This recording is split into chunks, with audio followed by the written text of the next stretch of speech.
శ్రీ గురుభ్యో నమః. శ్రీ మహాగణాధిపతయే నమః. ఇప్పుడు మీరు చూస్తున్నది కాశీ విశ్వనాథుడి యొక్క అభిషేకం. ఈరోజు పాల్గొన మాసం ఆఖరి అమావాస్య, రేపు సంవత్సరాది.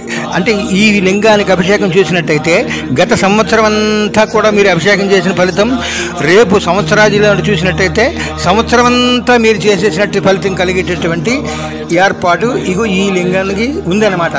అంత మహత్తరమైనటువంటి లింగం ఇది. ఎవరైతే చూశారో ఆ అభిషేకాన్ని ఈ గత సంవత్సరం రేపు సంవత్సరం కూడా పూర్తిగా మీకు సంపూర్ణ కరుణా కటాక్ష సిద్ధి కలుగుతుంది. విశ్వనాథుడి సంపూర్ణ అనుగ్రహం కలుగుతుంది మీకు. అందుచేత అందరికీ పెట్టండి. ఇవాళ రేపు కూడా చూస్తారు. అందరు సంపూర్ణ అనుగ్రహం పొందండి. సబ్స్క్రైబ్ చేయండి. ఆ యొక్క విశ్వనాథుడికి పంచదార అభిషేకం ఎలా జరుగుతుందో చూడండి. మీరు అక్కడికి వెళ్తే మనం కూడా చూడలేం అలా అభిషేకం. అంచేత విశ్వనాథుడు మనం ఎన్నోసార్లు చూసాం కదా అని కాదు, మీరు ఇప్పుడు చూడరు కదా. అందుచేత అందరికీ పెట్టండి. వాళ్ళందరం తెరింపజేయండి. విశ్వనాథుడి సంపూర్ణ అనుగ్రహం పొందండి. జై కాశీ విశ్వనాథ మహా.